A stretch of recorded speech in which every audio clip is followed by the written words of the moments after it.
दोनों आंखें घायल, मुंह से रिश्ता खून, घायल होठ, पूरा चेहरा जख्मी, गर्दन घायल, दोनों हाथों की उंगलियों के नाखून घायल, जख्मी प्राइवेट पार्ट से बहता खून, बायां पैर जख्मी, पेट घायल, दाहिने पैर की एड़ी जख्मी, दाहिने हाथ की रिंग फिंगर टूटी हुई। ये जख्मों की वो लिस्ट है जो कोलकाता की ट्रेनी जूनियर डॉक्टर के हिस्से आई है। जब ये लिस्ट ही कलेजा चीर रही है तो सोचिए, अगर हर जख्म की कहानी की तरह ही सुना दी जाए तो क्या होगा। खुद को और खुद की आबरू को बचाने के लिए जूनियर डॉक्टर ने तब तक लड़ाई लड़ी जब तक होश ने उसका साथ दिया, और तब तक वो होश में रही, घायल होकर भी खुद को और खुद की आबरू को बचाने में लगी रही। लेकिन जख्मों की लिस्ट इतनी लंबी थी कि वो दर्द और होश दोनों से हार गई।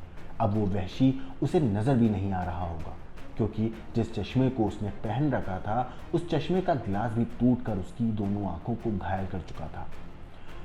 आंखें बंद थीं और वो बेहोश, और इसी बेहोशी के आलम में वो तब तक उसकी आबरू को लूटता रहा जब तक उसकी सांसें थम नहीं गई। लेकिन वो इस कदर नशे में था कि उसे यही एहसास नहीं था कि जूनियर डॉक्टर जिंदा है भी या नहीं। डॉक्टर शोर ना मचा पाए, इसीलिए जब तक वो होश में रही वो उसका मुंह दबाकर उसकी चीखों को घोटता रहा। फिर मौका मिला तो उसके वहीं हाथ उसकी गर्दन तक पहुंचे। इस बीच कब गला घुटा उसे इसका एहसास भी नहीं था। जूनियर डॉक्टर की पोस्टमार्टम रिपोर्ट सामने आ चुकी है। इस रिपोर्ट ने हर जख्म का हिसाब दे दिया है। रिपोर्ट कहती है कि जूनियर डॉक्टर के जिस्म पर जितने भी जख्म मिले हैं वो उसे तब मिले जब वो खुद को बचाने की कोशिश कर रही थी। इसी कोशिश में उसके चश्मे का शीशा तक टूट गया और जिसके टुकड़े उसकी आंखों में घुस गए।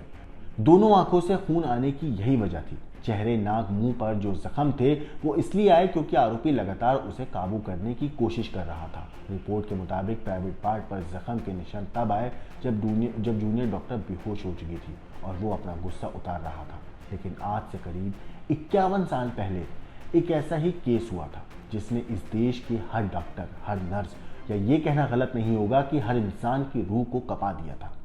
वो तारीख थी 27 नवंबर, साल था 1973 और दिन था मंगलवार का। सुबह मुंबई के वर्ली में रहने वाली एक नर्स अरुणा शानबाग अस्पताल जाने के लिए उठी थी तो उन्हें हल्का बुखार था।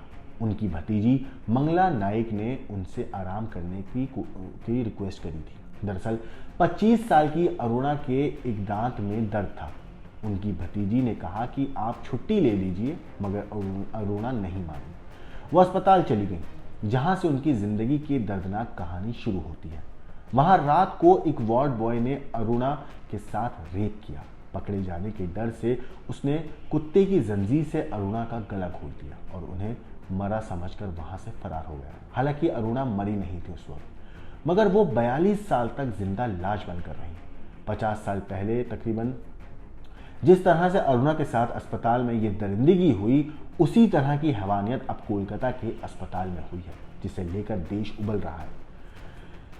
अरुणा के साथ साथ केरल की एक नर्स अभिया की कहानी भी ऐसी है जिसकी हत्या की गुत्थी आज भी पहेली बनी हुई है। देर रात काम करने के बाद जब अरुणा कपड़े बदलने के लिए अस्पताल के बेसमेंट में बने चेंजिंग रूम में गई तो वहां पहले से सोहनलाल मौजूद था। उसी वक्त सोहनलाल ने कुत्ते बांधने की चेन से अरुणा का गला घोटकर उसे मारना चाहा, जिस वजह से अरुणा के दिमाग में ऑक्सीजन नहीं पहुंच पाया, जिससे उनका शरीर बेजान हो गया। इसके बाद सोहनलाल ने अरुणा से रेप भी किया और उसे मरा समझकर वहां से फरार हो गया।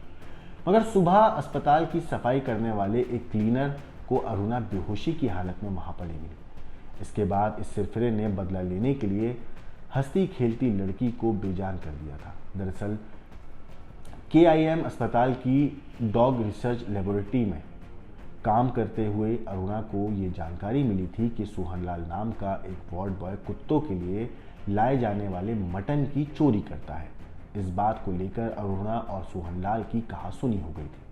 अरुणा ने अस्पताल प्रशासन से इसकी शिकायत भी कर दी थी। ये बात सोहनलाल को इतनी बुरी लगी कि उसने अरुणा से बदला लेने की ठान ली। अरुणा साल 1966 में कर्नाटक से मुंबई आई थी और किंग एडवर्ड मेमोरियल अस्पताल में बतौर नर्स काम करने लगी। इसके बाद अस्पताल के ही एक डॉक्टर से उनकी शादी भी तय हो गई थी। दरअसल 27 नवंबर 1973 की उस रात परेल के किंग एडवर्ड मेमोरियल अस्पताल से अपने घर नहीं लौटी थी। उसके बाद मंगला और उनकी मां शांता ने सोचा कि शायद अरुणा अक्सर अस्पताल से देर से आती हैं क्योंकि वो घंटों अपने काम में बिजी रहती हैं। अगले दिन शांता को अस्पताल से फोन आया कि अरुणा पर हमला हुआ है। सोहनलाल वाल्मीकि अस्पताल में वार्ड बॉय और स्वीपर के रूप में काम करता था, जिसे 28 नवंबर 1973 को अरुणा के रेप के बाद गिरफ्तार कर लिया गया था। धीरे धीरे अरुणा को दिखाई सुनाई देना भी बंद हो गया था और उनके दिमाग को लकवा मार गया। इसके बाद अरुणा को लाइफ सपोर्ट सिस्टम पर रख दिया गया और उसे पाइप नाली के जरिए तरल पदार्थ दिए जाने लगे। मीडिया रिपोर्ट्स के मुताबिक पुलिस ने उस वक्त इस पूरे मामले में डकैती और हत्या की कोशिश की धारा के तहत केस दर्ज किया था। इतना ही नहीं, किंग एडवर्ड मेमोरियल हॉस्पिटल के तब के जो डीन थे डॉक्टर देशपांडे ने भी मेडिकल रिपोर्ट में अरुणा के साथ हुई अप्राकृतिक संबंध की बात को दबा दिया था। रिपोर्ट्स के मुताबिक ऐसा शायद इसलिए किया गया था क्योंकि कुछ ही दिनों में अरुणा की शादी होने वाली थी। तो ऐसा कहा जाता है कि उस वक्त के जो डीन थे उन्होंने इस बात को इसलिए दबा दिया था ताकि उनकी आने वाले फ्यूचर में इस पूरी घटना के जो उनके साथ हुई है इसका असर ना पड़े और वो एक शादीशुदा जिंदगी बिता सकें ऐसी। और इस पूरे मामले पे पुलिस ने जो आरोपी था सोहनलाल वाल्मीकि को पुलिस ने गिरफ्तार कर लिया था। उसे कोर्ट से डकैती और मारपीट के लिए 2 लगातार 7 साल की कैद की सज़ा मिली। उस पर ना तो रेप, ना ही अप्राकृतिक संबंध और ना ही दुराचार की धारा के तहत केस डला था। सबसे ज़्यादा हैरानी की बात यही है। इसके बाद साल 1980 में बीएमसी जो है उसने अस्पताल में 7 सालों से एक बेड पर पड़ी जो महिला थी अरुणा, उनको निकालने के लिए 2 प्रयास भी किए थे। कहा जाता है नर्सों के विरोध के बाद बीएमसी को अपना इरादा बदलना पड़ा था।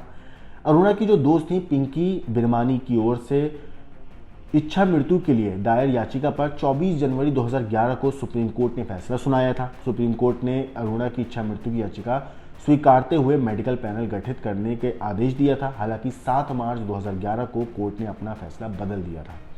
जिस हॉस्पिटल में काम करती थी अरुणा, जहां उनके साथ दुराचार हुआ, वहां उन्होंने 8 मई 2015 को अंतिम सांस ली।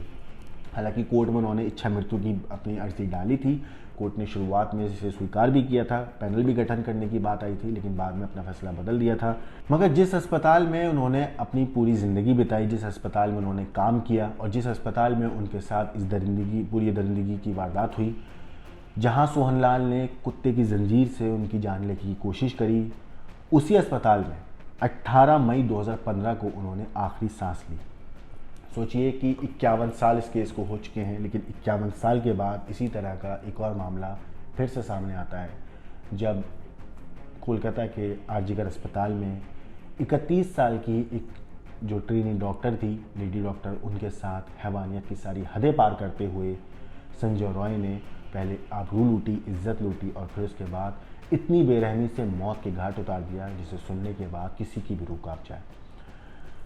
इस पूरी चीज़ के ऊपर आपका क्या कहना है, क्या सोचना है, हमें कमेंट करके ज़रूर बताइएगा। लेकिन इस केस को लेकर ना सिर्फ डॉक्टर बल्कि हर पेशे का इंसान, हर आम इंसान जो जानता है कि तकलीफ़ क्या होती है, जो जानता है दर्द क्या होता है, जो समझता है कि चोट लगने पे दुख क्या होता है, जो लड़कियों की इज्जत करना चाहता है, जो चाहता है कि जब घर से बाहर उनकी बेटियां कदम रखें तो खुद को महफूज समझें, जब घर से बाहर उनकी बेटियां कदम रखें तो वो सुरक्षित रहें। हर वो माँ बाप, हर वो भाई, हर वो रिश्तेदार, हर वो बहन, हर रिश्ता जो अपनी घर की लड़कियों की सुरक्षा चाहता है, आज वो सिर्फ एक ही चीज़ की मांग कर रहा है, वो ये कि कलकत्ता की उस लेडी डॉक्टर को इंसाफ मिले और उस हैवान को जिसने उस लेडी डॉक्टर के सपनों को कुचला, उसकी इज्जत को लूटा, उसको फांसी की सज़ा मिले, सख्त से सख्त सज़ा मिले। हर कोई बस यही चाहता है, हर किसी की यही डिमांड है। इस केस में जो भी अपडेट आएगी हम आपको ज़रूर बताएंगे। बाकी इस केस के ऊपर आपका क्या कहना है, क्या सोचना है, हमें कमेंट करके ज़रूर बताइएगा। बाकी देश और दुनिया की क्राइम की खबरों के लिए देखते रहिए क्राइम तक।